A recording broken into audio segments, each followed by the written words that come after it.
la tenemos a Florencia, de Tomátelo Conciencia. Ella es investigadora del CONICET, es doctora en neurobiología, es docente de la Facultad de Medicina y es la cofundadora de Tomátelo Conciencia, junto con Ignacio, ¿no? No, Ignacio no. Por Ignacio, Junto con exacto. Ignacio, Sí, Ignacio Jure. Sí, junto con Ignacio, que hoy también iba a estar con nosotros, pero bueno, se le complicó, así que tenemos el placer de estar con Florencia. Y una de las líneas de investigación de Florencia es el cannabis medicinal. Así que cuando me dijo, dije, bueno, hagamos un capítulo sobre cannabis medicinal. Hoy tiré el sticker de preguntas y fue un aluvión de preguntas que no pararon de llegar en relación al cannabis medicinal. En Argentina se sanciona la ley del cannabis medicinal. Si vos corregime si me equivoco en algo, Flor, en marzo del 2017 se hace como la primer sanción de la ley y mediante un decreto de noviembre del 2020 se sanciona la regulación más importante que tenía que tener esto, que es de la investigación, ¿sí?, científica, a nivel también para uso terapéutico, paliativo del dolor, de lo que es la planta del cannabis y todos sus derivados. Y de ahí el gran interés que empieza a haber desde, por un lado, la comunidad científica, que ya venía hace mucho tiempo, y también desde los pacientes, que empiezan a encontrar una nueva herramienta terapéutica que pueda ayudarlos a atravesar un montón de enfermedades, porque el listado de enfermedades que en teoría el cannabis medicinal sería beneficioso es muy grande.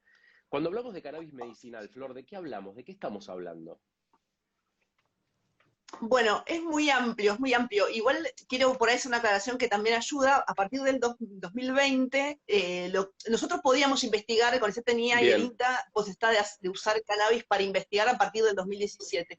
Lo que ocurre, y solamente estaba aprobado para uso medicinal para epilepsia refractaria, Sí. que después, si no, charlamos un poquito de qué es. Eso fue hasta el 2020. En 2020 se amplía el uso a cualquier patología, Bien. mientras tenga no una prescripción médica, pero sino una recomendación médica, Bien. una indicación, se dice, que tenga indicación médica, se puede extender a cualquier patología y aparece lo que se llama el famoso ReproCam, donde es un registro nacional donde de cultivadores solidarios y de pacientes que hacen autocultivo. Entonces, el paciente que hace autocultivo se puede anotar ahí y con una indicación, una indicación médica, también se anota el médico, y él puede cultivar sus propias plantas de manera legal. Lo mismo el cultivador solidario, que puede cultivarle a otro, puedes no tener un jardín de plantas, pero Claro. puedes tener hasta 6 plantas, y ahí en el ReproCam está el médico que indica el cannabis para que el paciente y el cultivador se unen con un mismo número une a esas 3 personas,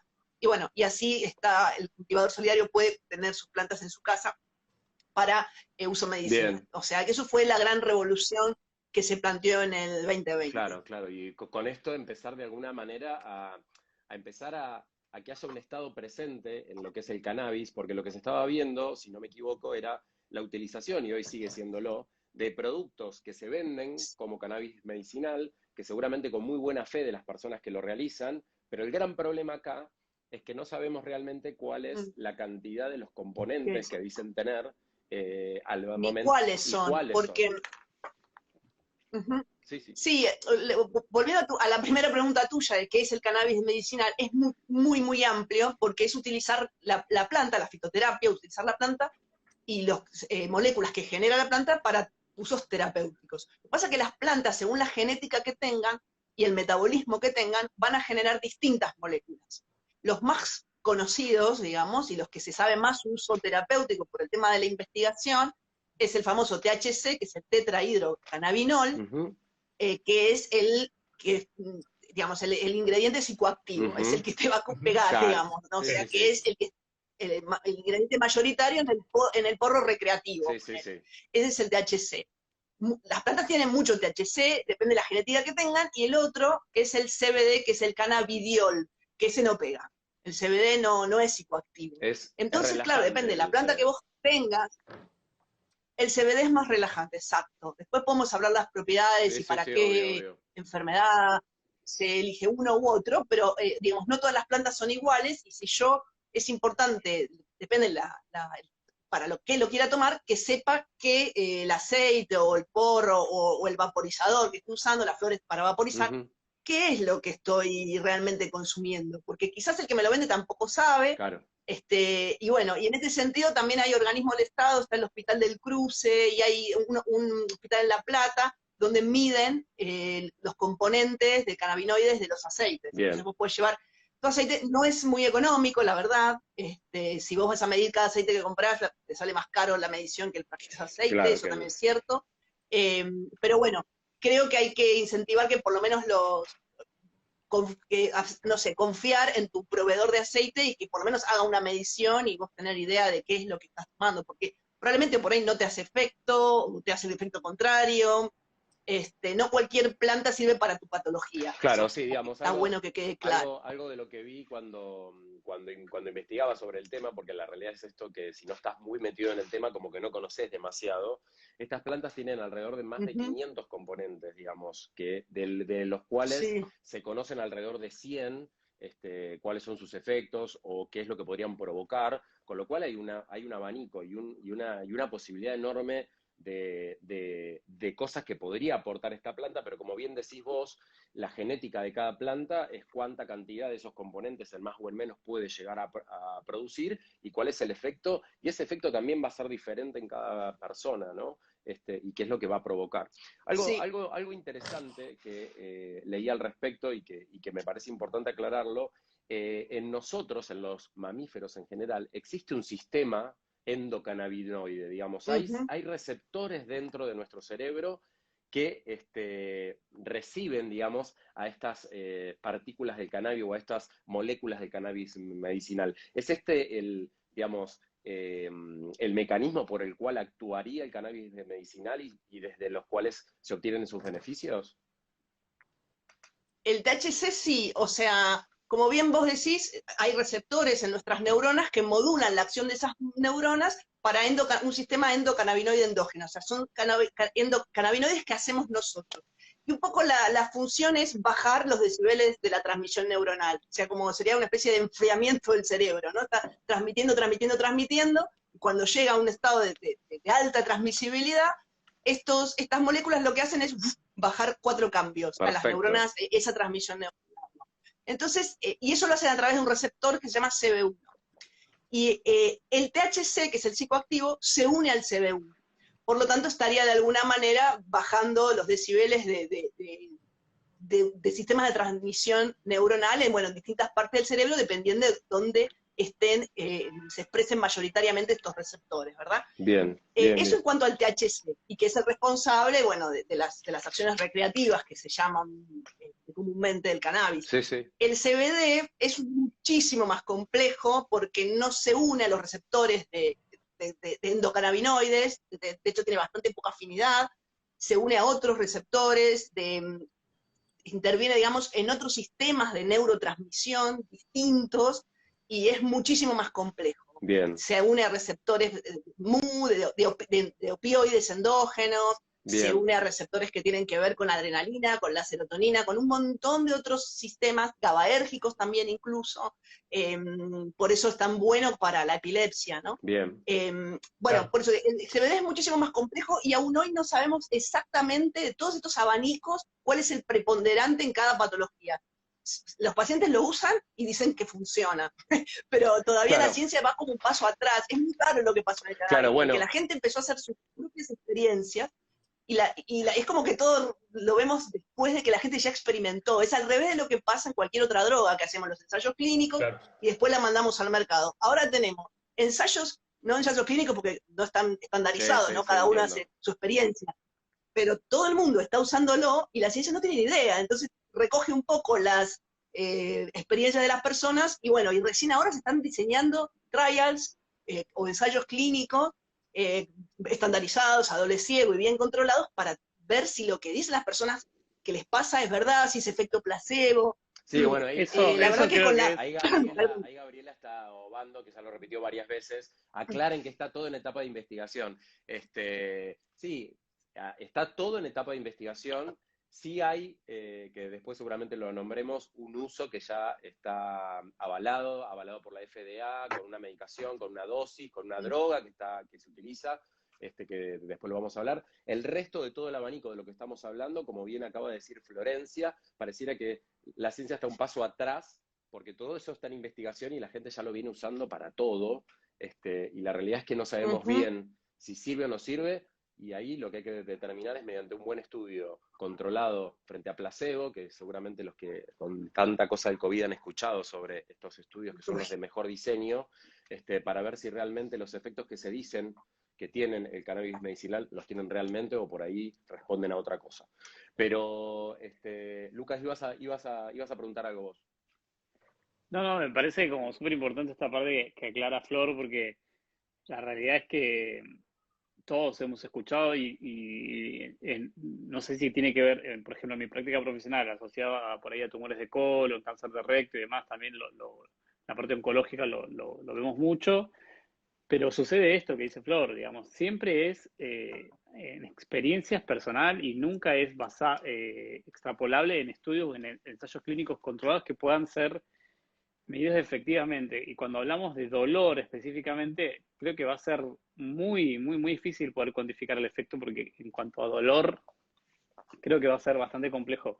Pero a veces en lo cotidiano, como que siempre llegan posteos, llegan cuentas, porque creo que una cosa tiene que ver con la indicación, que nadie la puede llegar a discutir, o podemos ver cuánta respuesta puede tener un paciente ante determinada patología o ante determinada dosis, pero creo que lo que más va a costar es, o lo que por ahí más cuesta en este momento también, es cómo se fabrican, a qué dosis y con qué seguridad. Pero lo vemos con un montón con un montón de situaciones que hoy la medicina, bueno, lo vimos ya en COVID, todo lo que nos sucedió, pero a veces no se llega a dar respuesta, tanto desde los organismos oficiales, como tendría que ser el caso de ANMAT, pero a mí me pasó hace muy poco tiempo de contactarme con grupos o emprendedores que no lo saben, o sea, no te pueden dar respuesta y no la tienen, y lo sé también por colegas, porque gente que conozco que tal vez quiere fabricar o quiere emprender, quiere generar cannabis medicinal, y esto como una nebulosa. Sé que, por ejemplo, el Instituto Nacional del Cáncer está dando cursos, están intentando hacer esto de alguna forma más prolija y estándar, pero creo que por ahora nos falta un montón y necesitamos, porque ahí la gente nos pone, bueno, la gente lo necesita ahora. Pero bueno, pero digamos, Lucas, pero por eso se creó el ReproCan, me parece que, si no lo digo mal, ReproCan con N. Digamos, básicamente me parece que para eso se crea y lo importante es que la gente se anote en estos lugares para poder también tener un control de lo que se está produciendo y fundamentalmente para que sea seguro para las personas que están consumiéndolo, porque muchas veces estos compuestos pueden tener contaminaciones con bacterias, que hoy leía, hoy escuchaba una entrevista que le habían hecho a la presidenta de la CAMEDA, que seguramente Florencia la debe conocer, es la doctora Ana García Nicera, y ella reflexionaba sobre esto, ¿no? Contaminación con bacterias, contaminación con hongos, qué cantidad de lo que están diciendo que estoy tomando hay, digamos, es seguro, me va a beneficiar, y por eso es sumamente importante que esté el Estado presente y que estén el CONICET, que esté el INTA, que estén institutos que van a hacer que las cosas se hagan bien y podamos evitar todo esto que decís vos, Lucas, que creo que es fundamental, porque me parece que para poder llevar adelante estudios que sean validados y que tengan el peso científico para dar una indicación, tiene que estar todo regulado, si no va a ser nada, todo muy desprolijo, ¿no? Sí, es que justamente la presencia de estas leyes permite también hacer investigaciones y desarrollar los trials clínicos, porque antes tampoco se podía. Entonces, o sea, la ciencia viene con mucho atraso por el tema de la penalización que siempre tuvo el uso de cannabis en general, y eso impidió que la ciencia esté, digamos, que vaya a la par de la gente. Siempre venía, como acabamos de decir, atrasada. La gente lo empezó a usar, y bueno, obviamente hay que regular lo que se llama la farmacognosia, que es eso lo que están diciendo ustedes, de ver la calidad en cuanto a lo bacteriológico y también, bueno, de lo que dijeron, ¿no? De cuanto a qué proporción hay. Y que yo siempre, cuando a mí me preguntan y todo, ideal es que haya un médico atrás, ¿no? Que la gente le diga al médico, bueno, ustedes deben tener muchos pacientes, y muchas veces se los ocultan y me dicen, no, no, pero al médico no le digo, y la gente lo toma igual.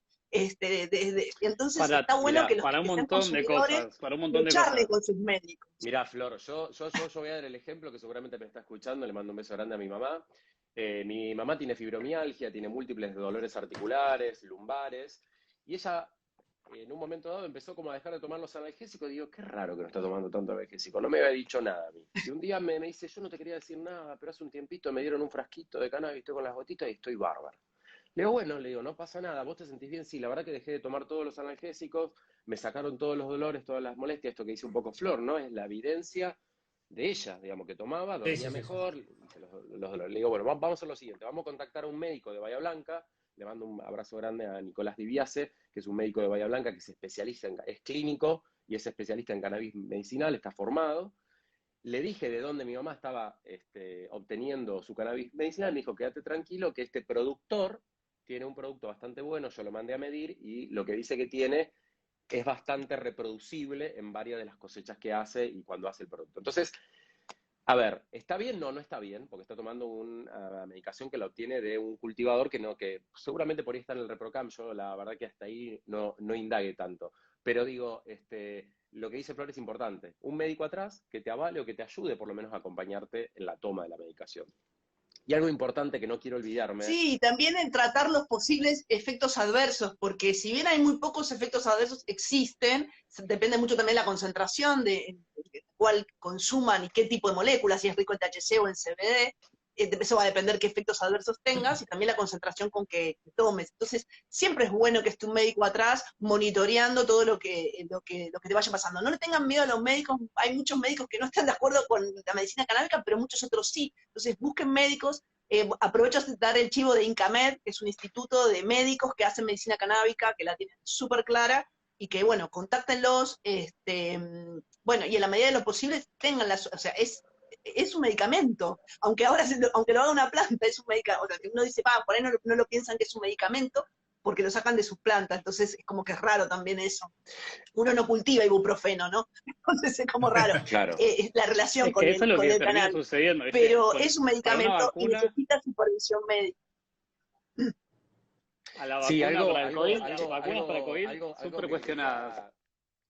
que quería aclarar de algo que dijo recién Flor, es que con respecto a esto de la despenalización, que creo que ha habido un cambio también en relación a una reclasificación que hizo la Organización de Naciones Unidas en relación al cannabis, que estaba en el número 4 de una lista como una droga peligrosa y pasó a reclasificarse como de tipo 1. No termina de salir de esa lista, ¿por qué? Porque al no estar controlado su uso, que esto es lo que todavía falta, todavía no sale de esa lista de sustancias peligrosas, pero creo que el avance científico, y por eso es tan importante que se lleven adelante estos estudios, hizo que cambiara de esta clasificación en una lista que estaba en la lista número 4 a la lista número 1, y esto ayuda muchísimo a que se avance la investigación y que ya la penalización sea distinta o por lo menos vaya cambiando un poco.